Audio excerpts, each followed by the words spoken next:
Assalamualaikum warahmatullahi wabarakatuh. Kami di sini akan mempresentasikan hasil dari materi kami. Sebelum lanjut ke materi, kami di sini akan memperkenalkan diri terlebih dahulu. Perkenalkan, nama saya Muhammad Apriansyah. Saya Federico.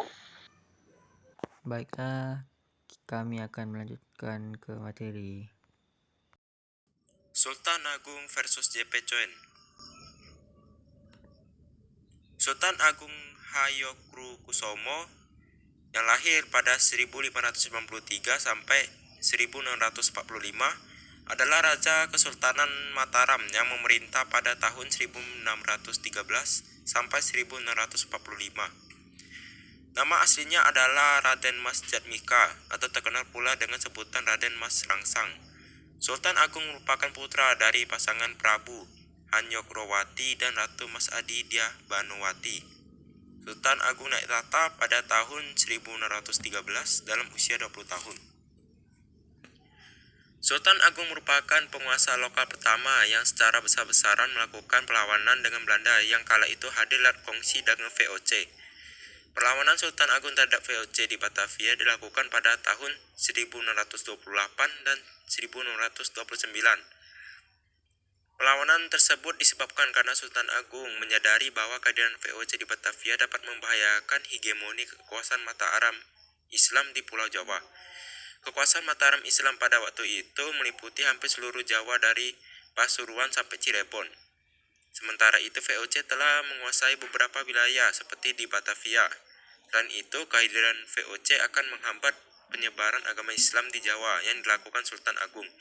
Sultan Agung memiliki prinsip untuk tidak pernah bersedia berkompromi dengan VOC maupun penjajah lainnya. Namun, serangan Mataram Islam terhadap VOC yang berkedudukan di Batavia mengalami kegagalan disebabkan tentara VOC membakar lumbung persediaan makanan pasukan kerajaan Mataram Islam pada saat itu. Jan Pieter Zoon adalah pendiri Batavia dan kerajaan dagang Belanda di Hindia Timur. Jan Pieter Zoon lahir pada 8 Januari 1587 di Hun, Belanda, dibesarkan dalam lingkungan Calvinis yang ketat. Coen Gubernur Jenderal keempat dari Hindia Belanda yang mendirikan rantai dagang di Kepulauan Indonesia, mengusir Portugis dan mencegah Inggris mendekat. Dalam biografi Jan Pieter Zoon disebutkan ia memiliki mimpi ambisius untuk membangun kerajaan maritim yang luas, membentang dari Jepang ke India, tapi tidak terwujud. Hanya saja kepemimpinannya itu yang energik mampu mendirikan pemerintahan Belanda di Indonesia yang bertahan selama 4 abad. Ada beberapa alasan mengapa Sultan Agung merencanakan serangan ke Batavia. Yakini tindakan monopoli yang dilakukan VOC. Yang kedua, VOC sering menghalang-halangi kapal-kapal dagang Mataram yang akan berdagang ke Malaka. Yang ketiga, VOC menolak untuk mengakui kedaulatan Mataram. Yang keempat, keberadaan VOC di Batavia telah memberikan ancaman serius bagi masa depan Pulau Jawa. Latar belakang, ada beberapa hal yang membuat Sultan Agung berani melawan VOC yang dipimpin oleh Jan Pieter Zoon. Di antaranya sebagai berikut. Yang pertama, kehadiran kompeni di Batavia membahayakan kerajaan Mataram. Yang kedua, ditolaknya pemerintahan Sultan Agung untuk meminjam bantuan angkatan laut VOC untuk menyerang Surabaya, Banten, dan Banjarmasin. Yang ketiga, Batavia dianggap sebagai kota yang merugikan kerajaannya. Yang keempat, hubungan kerajaan Mataram dengan Malaka dipersulit oleh Batavia. Salah satu cara yang dilakukan adalah menghancurkan kota tersebut. Peristiwa penyerangan. Serangan pertama pasukan Mataram di bawah pimpinan Tumenggung Bahureksa yang diutus oleh Sultan Agung menyerang Batavia pada 22 bulan 8 tahun 1628. Pasukan Mataram berusaha membangun pos pertahanan, tetapi kompeni VOC menghalangi sehingga terjadi pertempuran. Bahkan pasukan lain membantu, seperti pasukan Sura Agul-Agul yang dibantu oleh Kiai Dipati Mandura Reja dan Upasanta, serta laskar orang-orang Sunda pimpinan Dipati Ukur. Dalam serangan pertama ini, Tumenggung Bahureksa gugur.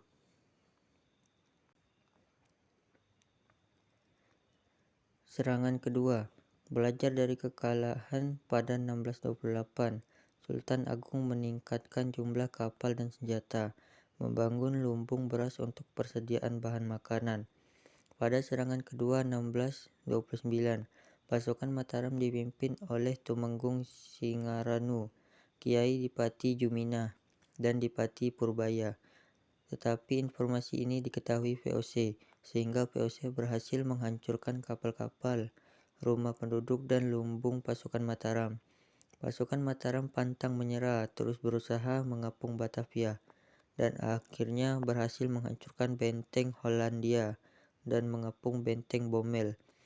Pada saat itu pula, tepatnya 21 September 1629, JP Kon meninggal karena penyakit kolera. Tetapi hal ini malah semakin membakar semangat Belanda, sehingga serangan pasukan Mataram kedua juga gagal. Akhir perang, kegagalan Mataram menyerang Batavia membuat VOC semakin berambisi mengepung Mataram. Semakin buruk ketika Sultan Agung wafat pada tahun 1646 dan diganti dengan Sunan Amangkurat I yang bahkan bersahabat dengan VOC dan kejam terhadap rakyat dan ulama, sehingga menimbulkan perlawanan rakyat, salah satunya dipimpin oleh Trunajaya. Dampak. Salah satu dampak serangan yang dilancarkan Sultan Agung kepada JP Kon adalah masalah keracunan yang dialami pihak JP Kon, karena Sultan Agung berhasil menyebarkan wabah kolera melalui sungai Ciliwung. Wabah kolera tersebut bahkan menyebabkan JP Kon meninggal dan Belanda menyatakan akan menarik pasukannya dari Mataram. Sekian presentasi dari kelompok kami ucapkan terima kasih.